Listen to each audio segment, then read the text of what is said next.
지난 9일 친중민주당 황운하 의원이 MBC 라디오에서 국내 마약 적발 실태와 관련 5년 사이에 불과 5배 늘어난 수준이라며 마약과의 전쟁을 선포할 수준은 아니라고 밝혔습니다. 경찰 출신 황운하 의원은 경찰이 마약 단속에 집중해 참사 현장에 경찰 기동대가 배치되지 않은 것이 이태원 참사의 원인 중 하나라고 했는데요. 황운하 의원은 이태원 참사의 원인은 여러 가지가 있는데 가장 직접적이고 가장 큰 원인은 참사 현장에 경찰 기동대가 배치되지 않은 것이라며 경찰을 배치할 권한이 있는 사람, 의사결정을 할 수 있는 사람들이 서민의 안전보다는 마약 수사에 정신이 팔려 있었다고 주장. 이태원 압사사고 원인을 마약과의 전쟁을 선포한 한동훈 법무부 장관 탓으로 돌렸습니다. 친중민주당 황운하 의원 말을 들으면 한국은 아직 마약 청정국이기에 마약과 전쟁을 할 필요가 없다는 것입니다. 하지만 황운하 의원 발언은 나라를 망하게 하는 발언입니다.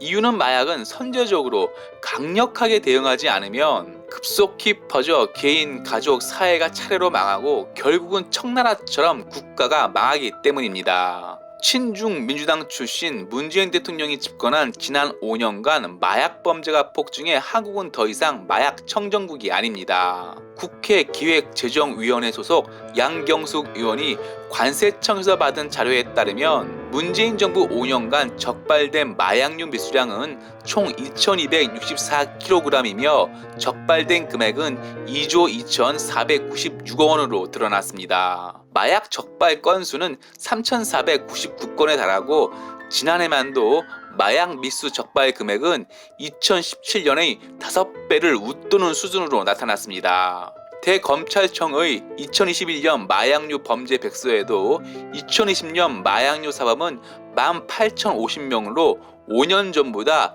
27% 증가한 것으로 드러났습니다. 특히 어린 10대 마약 사범이 폭증해 큰 문제가 되고 있습니다. 10대 마약 사범은 2021년 450명으로 5년 전보다 3.8배 늘어났고 20대도 문재인 대통령 5년간 2.4배나 증가한 것으로 드러나 충격을 주고 있습니다. 앞서 말씀드렸지만 마약은 선제적으로 강력하게 대응하지 않으면 급속히 퍼져 청나라처럼 망하게 됩니다. 약 180년 전인 1840년 동양의 거인 청나라는 아편전쟁으로 풍비박산 났는데요. 청나라는 1840년에 영국과 아편전쟁을 시작했지만 이미 오래전부터 마약의 한 종류인 아편은 청나라 전역에 퍼져 있었습니다. 청나라 정부는 아편전쟁 이전부터 아편을 근절하기 위해 노력했지만 청나라 지식인 상류층도 아편에 취해 있거나 아편 거래로 돈을 벌고 있었기에 청나라 정부의 마약 근절은 실패로 돌아갔고 결국 영국과 벌인 아편전쟁 후유증으로 망하게 됐습니다. 아편전쟁은 청나라와 영국이 벌인 전쟁이지만 조금만 자세히 보면 청나라가 자멸한 전쟁이나 다름없습니다.